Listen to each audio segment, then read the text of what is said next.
हसतमुख चेहरे बघून मला आनंद होत आहे. असाच आपला दरवर्षी सुरेख होऊ दे आणि त्याला महाराजांचा आशीर्वाद असू दे.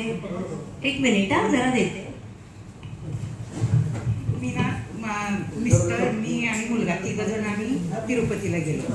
तिरुपतीहून नंतर कोल्हापूरला यायचं असतं. मग तिरुपतीहून कोल्हापूरला आलो, देवीचं दर्शन घेतलं आणि दुपारचे 3 वाजले.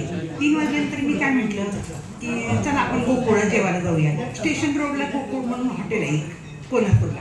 त्या कोल्हापूरला तिथं गेले, जेवण केलं आणि जेवताना मी इतकं जेवले अक्षरशः 5-6 पुऱ्या खाल्ल्या, चक्का खाल्ला, श्रीखंड खाल्लं, हे श्रीखंड आणि गुलाबजामुन सगळं इतकं पोट भरलं. मुलगा म्हटलं आता जेवायचं नाही, घरी गेले एकदम झोपायचं, ट्रेनमध्ये सकाळी पुण्याला उतरायचं. मला ठीक आहे. पण तितक्यात काय झालं, कुणीतरी माझ्या इथं खड्ड्यामध्ये असं मागून हात दाबला मला, कुणीतरी ह्या खड्ड्यामध्ये. पण दुखा लागलं मला. मी लगेच विचारलं मुलाला, मागं कोण आहे? म्हणलं मला दाबलं इथं. म्हणलं मला नाही म्हणलं कोणी नाही म्हणलं. मी सगळे वॉटरचे सगळे ग्लास वगैरे ठेवले, पाण्याचे जग वगैरे ठेवले, काही नाही म्हणला. म्हणलं मग जेवण झालं. मग त्यांनी मला काय सांगितलं मागे, माझ्यासाठी 1 प्लेट घे, माझ्यासाठी 1 प्लेट घे. म्हणलं अरे मागं कोणतं आहे बघ. म्हणलं मग त्याची माझ्यासाठी 1 प्लेट घे म्हणून सांगितलं. मग हॉटेलवाले सांगितलं मी की म्हणलं मला 1 प्लेट पाहिजे, म्हणलं राईस प्लेट. ते म्हणले राईस प्लेट देता येत नाही म्हणलं तुम्हाला, फक्त तुम्ही पुरी आणि भाजी द्या. मी म्हणलं तू भात देत नाही तर मग पुरी जास्त दे मला. मग त्याने काय केलं, 14 पुऱ्या दिल्या मला. 14 पुरी आणि एवढी अशी बटाट्याची भाजी वगैरे सगळं दिलं. मग मी ते पॅक केलं. मुलगा लागला ओरडायला, नवरा लागला ओरडायला.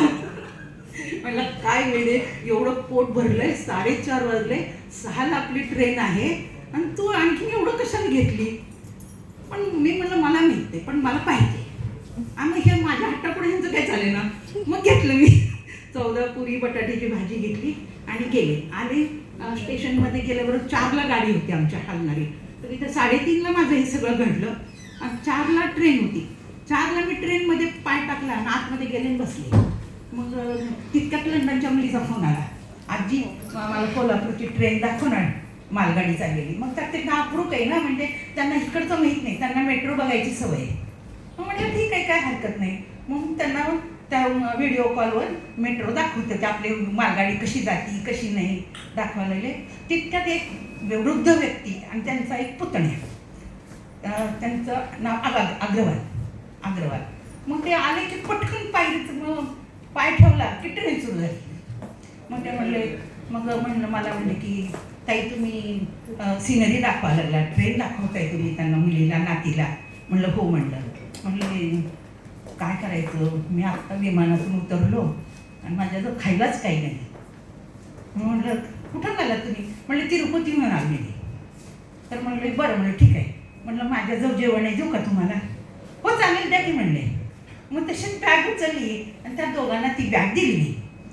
2 जण शेगावचे गजानन महाराज ते पुजारी शेगाववर. आणि आज 2 दिवस मी म्हणत होते आपल्याला शेगाव राहिलं, आपलं वय झालं, आता आपल्याला जायला मिळत नाही, शेगाव राहिलं असं म्हणते. त्या माणसांनी माझ्या खांद्यावर हात ठेवला, ते गुरुदेवाने हात ठेवला आणि त्यांच्या दोघांना जेवण दिलं. परत थोड्या वेळ काय म्हणतात मला, ताई त्याचे पैसे किती द्यायचे? म्हणलं अहो तुम्हाला जे जेवण पाहिजे होतं ना ते मला तुमच्या शेगावच्या गजानन महाराजांनीच म्हटलं मला हात ठेवून सांगितलेलं आहे, ते तुम्हाला दिलेलं. म्हणलं असे पैसे वगैरे काही म्हणायचं नाही. शेवटी पुण्यापर्यंत ती व्यक्ती अजूनही माझ्या सानिध्यात आहे. अग्रवाल, शेगावचे अग्रवाल म्हणून अजूनही माझ्या, कधी पण मला फोन केला का नाही, बोला आंटी असं म्हणतात लगेच. काय सांगतो कधी कोणी लक्षात ठेव, शेगावला गेला जो उतरल्यानंतर तुम्हाला जो पहिला भेटणारी भेटेल त्याला तुमच्या वरच्या खिशामध्ये तुम्हाला जेवढी शक्ती आहे तेवढी दानात द्यायची पैसे द्या. ते गजानन महाराज असतात. काय म्हणताय? उपाय करून बघा. आता परवा बरं का 12 नोव्हेंबरला माझं ऑपरेशन झालं. 12 नोव्हेंबरला. तर आदल्या दिवशी 2 दिवस अगोदर ॲडमिट झाले. किती 10 तारखेला मी ॲडमिट झाले आणि 10 तारखेला माझ्या कॉटवर बुक होतं. तो काय म्हणतोय, माझ्या रेसिपी तरी बघ, नाहीतर मी केलेले कन्स्ट्रक्शन तरी बघ. रात्री 12 वाजल्यापासून 4 वाजेपर्यंत झोपच नाही मला. हेच सांगत बसले.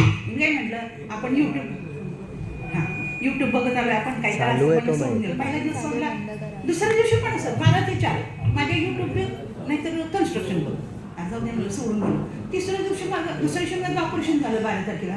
रात्री झोपून दिलं नाही ऑपरेशन झाल्यानंतर मला पाय लागच करून दिले नाही मला. माझे युट्यूब बघ आणि कन्स्ट्रक्शन बघ. मग मी सोडलं म्हटलं जाऊ द्या आता मग त्या नर्समध्ये माझं रूम चेंज करा म्हटलं तर ती म्हणली रूम चेंज करत नाही म्हणलं रूम तर हेच स्पॉट तिकडे घेऊन जात म्हणलं नाही मला स्पॉटच चेंज करायचं म्हटलं.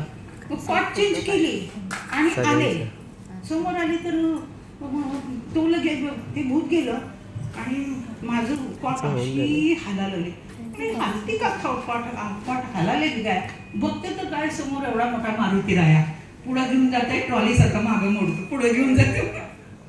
तेवढा मात्र खूप अनुभव आला म्हणूनच मी घरी आले. चला ओके.